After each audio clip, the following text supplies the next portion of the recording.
নমস্কার, খবর পাচ্ছি আমি মাহিপাল। সমষ্টির জটিল রোগে আক্রান্ত 116 জন হিতাধিকারীদের মধ্যে মুখ্যমন্ত্রীর ত্রাণ তহবিলের চেক বিতরণ করলেন বিধায়ক বিজয় মালাকার।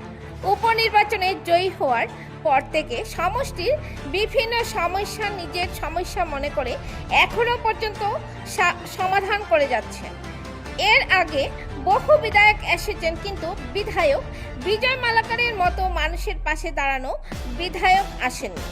বৃহস্পতিবার রামকৃষ্ণনগর কলেজ রোড স্থিত নিজ বাসভবনে সমষ্টির 116 জন জটিল রোগে আক্রান্ত হিতাধিকারীদের মধ্যে মুখ্যমন্ত্রীর ত্রাণ তহবিলের চেক বন্টন করেন রামকৃষ্ণনগর বিধানসভা সমষ্টি বিধায়ক বিজয় মালাকার।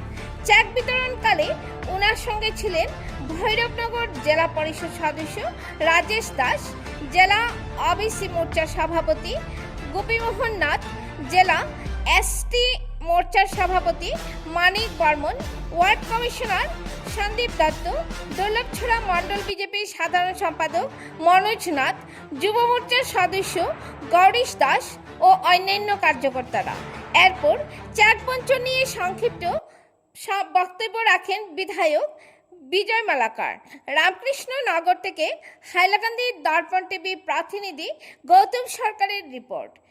পরবর্তী খবর পেতে হাইলাকান্দি দর্পণ টিভি নিউজ চ্যানেলটিকে একটি লাইক ও ফলো করে পাশে থাকুন। ধন্যবাদ। আজকে দেখেছেন আপনারা আমাদের মাননীয় মুখ্যমন্ত্রীর তহবিল থেকে আমরা বছরে প্রায় 50 লক্ষ টাকা, এবছর আমাদের মাননীয় মুখ্যমন্ত্রী আমরা যারা এমএলএ আছে আমাদেরকে 1 কোটি টাকা করে দিয়েছেন। যে অসুস্থ যারা রোগী আছেন ওনাদেরকে সাহায্য করার জন্য, ট্রিটমেন্টের জন্য, এবং বিশেষ করে গরিব যারা স্টুডেন্টরা আছেন স্টুডেন্টদের জন্য।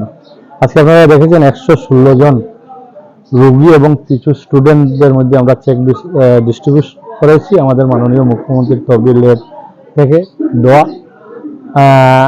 আর প্রতি বছর প্রায় 50 লাখের উপর আমরা বিভিন্ন ধরনের রোগীদেরকে সাহায্য করে থাকি। তাই আপনাদের মাধ্যমে আমাদের মাননীয় মুখ্যমন্ত্রীকে ধন্যবাদ এবং কৃতজ্ঞতা জানাবো। মাননীয় মুখ্যমন্ত্রীর আশীর্বাদে এই সমষ্টির বিভিন্ন ধরনের অসুস্থ থাকা মানুষদেরকে আমরা সহযোগিতা করতে পারছি এবং বিভিন্ন স্তরের গরিব স্টুডেন্টদেরকেও আমরা সহযোগিতা করতে পারছি। তাই আজকে আপনারা দেখেছেন আমার এই বাসায় সবাইকে এনে আমরা চেক সুন্দরভাবে ডিস্ট্রিবিউশন করেছি।